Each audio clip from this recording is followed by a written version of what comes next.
आज हम हमारे समाज के खंडेलवाल समाज के बहुत ही अनुभवी, शिक्षित और प्रेरणादायी पुरुष समाज सेवी आदरणीय रमेश जी फरीदाबाद वालों के यहाँ पर हैं और आपने संपूर्ण जीवन संघर्ष के माध्यम से अपनी योग्यता और शिक्षा के माध्यम से आज समाज में उच्च स्थान प्राप्त किया। यह स्थान एक संघर्षों की कहानी है। वो क्या कहना चाहते हैं और उनका समाज के सभी लोगों से क्या संदेश है, हम किस तरीके से समाज को एकजुट कर सकते हैं, ये आज हमारे लिए बहुत बड़ी चुनौती। और आज मैं आपसे ये भी मार्गदर्शन चाहता हूँ कि हम क्या ऐसा प्रयास करें कि आज हमारी जो युवा पीढ़ी भटक रही है उसमें समाज के प्रति विश्वास पैदा हो। तो इस संदर्भ में आप थोड़ा सा मार्गदर्शन प्रदान करें। जी धन्यवाद अशोक जी। सबसे प्रथम ये है कि हमारे को युवा पीढ़ी के लिए उनके स्टार्टिंग पॉइंट से, उनके माता पिता से शुरू करना पड़ेगा। सर्वप्रथम पेरेंट्स को ये देखना है कि जब बच्चे तो सबके होते हैं, लेकिन बच्चा होने के बाद उसका पालन पोषण के टाइम जो हम जो है क्या संस्कार दे रहे हैं वो निर्भर करते हैं। जैसे कि एक ब्लैक बोर्ड के ऊपर आपने कोई लाइन लिख दी, चाहे उसको कितनी बार भी मिटाओ, वो लाइन हमेशा रहती है। इसी तरह से बच्चे के अंदर जो संस्कार आपने बचपन में दे दिए वही संस्कार उसको आगे दिए जाते हैं। तो आपका ध्येय ये होना चाहिए कि बच्चे को अच्छी आदतें दें, समय से उठना, समय पर फ्रेश होना, स्नान करके भगवान का ध्यान करना और अपने समय को जो है तरीके से उपयोग में लाना, ये उसको आना चाहिए। उसको गंदी हैबिटें जैसे पेरेंट्स की होती है कि बैठे हैं टीवी के सामने बैठे लगे हुए हैं या रेडियो मोबाइल पर लगे हुए हैं, तो ये सब चीज़ें पहले उनके पेरेंट्स को छोड़नी पड़ेगी और बच्चों को भी जो है इन चीज़ों से दूर रखना पड़ेगा। मैं ये नहीं बोलता कि आप टीवी मोबाइल से दूर, उनको आप आधा घंटा 1 घंटे का टाइम निश्चित कर दो कि इतने समय ही आपको इसके लिए देना है। बाकी अपने बारे में सोचो, अच्छी बुक्स पढ़ो।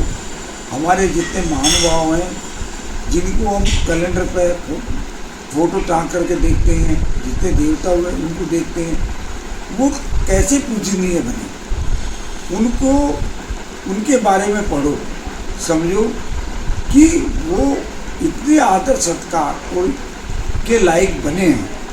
तो हमको जो है उस दिशा में आगे बढ़ना है। तो पेरेंट्स अपने बच्चों को शुरू से ही वो आदत डालें और गंदी हैबिटें जो है वो दूर रखें, नज़र रखें दूर से। उनको बार बार टोका टाकी नहीं है, नज़र रखें कि वो गलत आदत में, गलत डिसिप्लिन में नहीं जा सकता, दूर से नज़र रखें।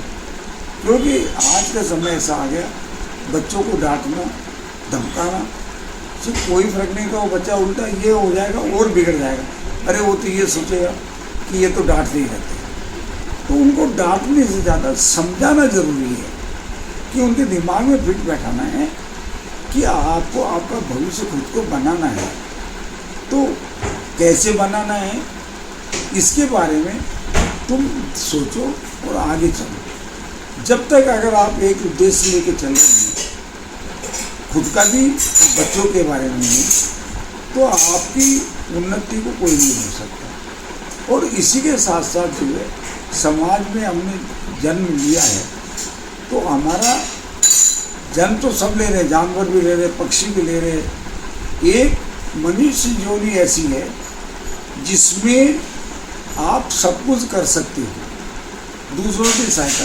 तो हमारा उद्देश्य ये है कि हम पशु पक्षी जानवर की तरह नहीं जी करके सभ्य आदमी की तरह जिए, दूसरों को सहारा दे के आगे बढ़ाएं, खुद आगे बढ़ें और अपनी ज़िंदगी को सुधारने के लिए खाली अपने तक ही सीमित नहीं रह के दूसरे समाज को साथ लेके आगे बढ़ें। जब ये समाज आगे बढ़ेगा और इसमें स्वार्थ की भावना कहीं नहीं होनी चाहिए।